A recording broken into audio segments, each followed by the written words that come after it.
Hey everybody, welcome to this week's lecture video. This is the next to last step in the process that Kennedy lays out for us in the text.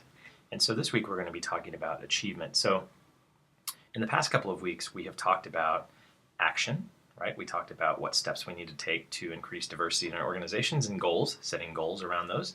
We then talked about accountability, right? How you take personal responsibility, how an organization takes responsibility for these things. So now we talk about achievement. We talk about what it means to understand how you have gotten to your goals, if you have met your targets, and then how to celebrate those things. So Kennedy says that achievement entails three things.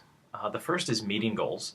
So we have to understand what our goals are first, right? We have to have specific things outlined for us. And we talked about that a few weeks ago, and we've kind of woven it through each of these. But again, a specific goal is important for us to understand if we've gotten to where we need to be, right? The other thing is measuring outcomes. So it's not only about to say we've achieved a goal, but also have we created some kind of impact, and we can do that by measuring outcomes. And lastly, we have to celebrate those successes. And so we talk about rewarding people, rewarding organizations, continuing the forward momentum that we may have started, when we got positive energy around things, but how do we sort of make that continue through, okay? So when we talk about achievement, when we talk about goals, talk about all of these things, we have to understand what's going to be measured and how it's going to be measured. And these are two important things, and these relate directly back to goal setting. But when we think about achievement, right, we think about, have I accomplished this goal? Have I achieved what I set out to do? If we have a very amorphous and ambiguous goal, we can maybe not know if we've achieved that goal, if we've met that goal, right? If it's specific, it's much easier for us to say, yes, we made progress in the area, or no, we didn't, right? We either achieved our goal, or we didn't, or we achieved part of our goal, right? So making sure that that is a specific and measurable kind of thing is really important, because when we get to this stage, when we get to achievement, we have to be able to measure that. But again, it's about understanding what's going to be measured and how it's going to be measured. And for organizations, there's lots of metrics around achievement. And two things to keep in mind here around achievement is that performance is multidimensional. So performance from an individual perspective, performance from an organizational perspective, there are more than one way to measure what performance is. There's more than one way to determine if we have achieved our goal, right? Again, it's about understanding what that exactly is. The other thing is that not only is performance multidimensional, it's contextual.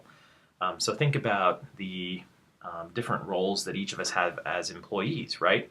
The way my performance is measured, defined, and evaluated is different from another person's, right? Because we do different jobs, we do different work. So these kinds of things are important to take into context, right? To take in mind as we determine what it is that we're measuring. As we determine what it is that helps us understand if we've met our goals. So again, performance is multidimensional. There's many ways to measure it, and performance is contextual. It depends. It depends on where we are. So let's talk about some common examples of different ways that we might measure performance within the context of a business setting, and each of these are tied can be tied to diversity in some way. So here's a few common examples for you as you think about the kinds of achievement, kinds of things that you might weave into your hat paper.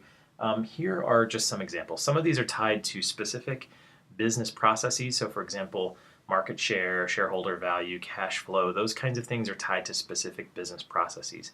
Other things are tied more to the employee resource, human resource side of the business, right? So things like engagement and satisfaction. Some of them are sort of both in a sense, in that turnover, for example, is definitely on the human dimension side of things, but it certainly has definite financial consequences for an organization, right? You also have some other areas here, things like goodwill, CSRs, corporate social responsibility, ideas of fairness and justice. These are things that perhaps are not easily measured, but certainly can play into the whole idea of what we are considering performance for us and for our organizations. Again, so the idea here is to say, maybe there's not one single magic bullet here. Maybe there's not just one of these that applies to your organization or your setting. Maybe there's 3 or 4 of these things, or maybe it's something completely different, depending on your setting. Again, performance is multidimensional and performance is contextual, so keep those things in mind. So in your text on pages 136 and 137, the author talks about diversity and numbers. And what she says basically is that there's a difference between having numbers, right, having the goals met, and having a shift in mindset. And so what she argues is that sometimes we can achieve the goals that we set out to achieve. Sometimes we look at diversity in terms of numbers. Sometimes we look at diversity in terms of these things that we just talked about, right? Market share, satisfaction, justice, employee engagement, those kinds of things. Sometimes we look at those kinds of things and we think, wow, we've really done a good job here.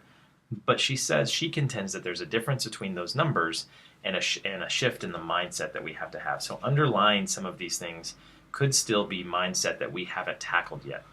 So read through those statements and ask yourself, do they have merit? Do those statements have merit, and why or why not? Think about what it means to say, on paper, we've achieved these goals, but there's still some underlying issues here. So think about those things and really try to weave that into your thinking around this concept as well, right? So when we, again, talk about the specific ways to measure if we've achieved something or not, are those the kinds of things that are really going to tell us the story of what's happening? That's kind of the basis of this question, okay? So lastly, let's talk about the connection to the hat. So in the achievement portion of the hat, we have this to consider. The syllabus says, this section should focus on measuring results, as well as recognizing employees for their efforts. So remember that motivation is an important piece here.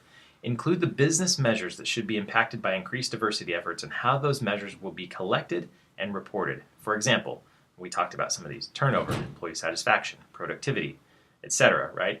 Maybe go back to the list that we talked about and think about what are those kinds of things that might be impacted by increased diversity efforts, or just in diversity efforts in general. What are those things? Maybe there are others, right? This is not by any means an exhaustive list or anything like that.